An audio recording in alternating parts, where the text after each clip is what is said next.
Bonjour mes chers amis, les habitués de la chaîne vidéo des Ahmed Benfissa, médecin du monde. Nous sommes à la 52e vidéo, je pense, et nous allons traiter aujourd'hui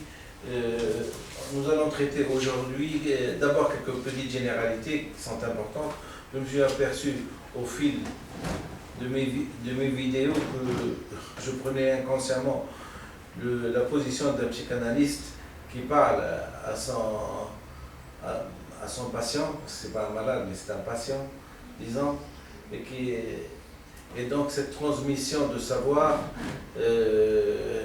par l'intermédiaire d'une vidéo à une population assez importante, puisque nous sommes dans les 1400 qui suivent chaque jour ces vidéos, il est important de préciser l'importance des mots.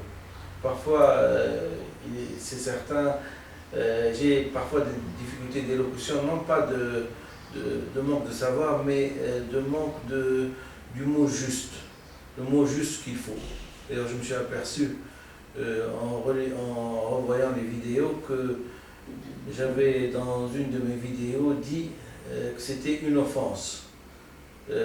L'offense de la gardienne de la paix qui a giflé et qui a prétendu que ce n'était pas une gifle. Et c'était pas une gifle, qu'elle lui a simplement parlé. J'ai fini par dire que c'était plutôt une offense verbale qu'une offense gestuelle, qu'un acte violent, une gifle. Et j'ai dit que c'était une offense, alors qu'en fin de compte, c'est plus qu'une offense, c'est une humiliation. Et c'est comme ça, c'est peut-être une déviation du savoir psychanalytique. C'est comme les mots ont leur sens, chaque mot que je sors a un sens. Et on ne peut presque pas le remplacer par un autre. Donc en revoyant les vidéos, il se peut que dans la spontanéité du langage, j'ai pu employer un mot à la place d'un autre. Vous m'en voudrez pas, j'espère, et si jamais il y a des gens qui préfèrent écouter un autre mot à la place, eh ben, je leur permets de remplacer le mot vrai qui a certainement été refoulé pendant le laps de temps de la vidéo. Je ne sais pas si je me suis fait comprendre, mais toujours est-il, puisque nous parlons de mots, j'ai tenu, comme ici on est comme dans un laboratoire, puisqu'on analyse. C'est, comment dirais-je, un bureau de biologie, un cabinet de biologie, on analyse le sang, ici on analyse les mots. Et comme pour analyser les mots, il faut connaître à peu près l'importance des mots, j'ai tenu à vous lire ce que mon maître Sigmund Freud a dit sur les mots. C'est important parce que ça permet de changer. Alors, le traitement psychanalytique ne comporte qu'un échange de paroles entre l'analysé et le médecin. Le patient parle, raconte ses événements et sa vie passée et ses impressions présentes, se plaint, confesse ses désirs et ses émotions. Le médecin s'applique à diriger la marche des idées du patient, éveille ses souvenirs, oriente son attention dans certaines directions, lui donne des explications et observe les réactions de compréhension ou d'incompréhension qu'il provoque ainsi chez le malade. L'entourage inculte de nos patients, qui ne se laisse imposer que par ce qui est visible et palpable, de préférence par des actes tels qu'on en voit se dérouler sur l'écran cinématographique, ne manque jamais de manifester son doute quant à l'efficacité que peut avoir de simples discours en tant que moyen de traitement. Cette critique est peu justement et peu judicieuse et illogique. Ce ne sont pas les mêmes gens qui savent d'une façon certaine que les malades s'imaginent seulement éprouver tel ou tel symptôme. Alors voilà, maintenant il va définir ce que les mots faisant primitivement partie de la magie. C'est magique les mots, c'est très magique. C'est non seulement magique et potentiellement efficace sur le terrain du social, bien sûr. Sur le terrain du social, sur le terrain des relations humaines, sur le terrain de la communication. Les mots, c'est très important. Bien sûr, c'est très important. J'ai tenu à définir le champ où s'exercent les mots. Bien sûr, nous ne sommes pas sur un champ de bataille où c'est plutôt des armes, hein, qui sont plus efficaces que les mots. Mais là, nous sommes maintenant dans une société qui se veut civilisée, et donc c'est par les mots que nous allons lui permettre d'évoluer. Et oui, les mots sont plus importants parfois que les armes.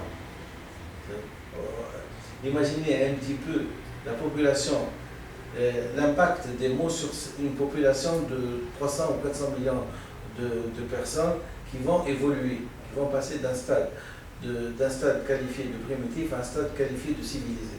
Et vous comprendrez probablement l'importance des mots. Alors, les mots faisant partie primitivement de la partie de la magie. Et de nos jours encore, les mots gardent beaucoup de leur puissance de jadis. Avec les mots, un homme peut rendre son semblable heureux ou le pousser au désespoir. Et c'est à l'aide de mots que le maître transmet son savoir à ses élèves. Exactement. Qu'un orateur entraîne des auditeurs et détermine leur jugement et décision. Les mots provoquent des émotions et constituent pour les hommes le moyen général de s'influencer réciproquement. Ne cherchons donc pas à diminuer la valeur que peut présenter l'application des mots à la psychothérapie et contentons-nous d'assister aux auditeurs à l'échange de mots qui a lieu entre l'analysé et le malade. J'ai tenu juste de faire une petite parenthèse sur les mots pour que les gens qui sont en train de m'écouter sachent d'abord m'entendre et le plus m'écouter, parce que les mots changent des personnes. Donc, il est important de connaître leur sens, il est important de les comprendre, il est important de les mettre dans leur contexte, il est important de ne pas prendre un mot et entraîner une foule et la vengeance et de se venger contre X, Y ou Z, hein, rien qu'en prenant un mot en dehors de son contexte. La preuve en est, c'est que quand j'ai parlé de Sigmund Freud, qui est un juif, il dit que j'ai une reconnaissance posthume à ce monsieur, parce qu'il va il va transformer le monde arabe. C'est lui qui transformera le monde arabe, et j'ai dit, j'en suis reconnaissant, puisque c'est lui qui a décrit les sciences psychanalytiques. Ceci dit, si je devais prendre une position politique entre ce que ont fait les Israéliens et les Juifs contre les Arabes, vous comprendrez très bien que je suis du côté des Arabes. Je suis du côté des musulmans arabes palestiniens. D'accord? Donc, et pour encore appuyer ça, puisque nous sommes dans une période où nous allons rédiger une constitution, et que cette constitution, j'en ai parlé, devait être éternelle, je me suis dit, quoi de mieux que d'essayer de trouver une citation qui pourrait faire comprendre ma position par rapport à la position des politiques.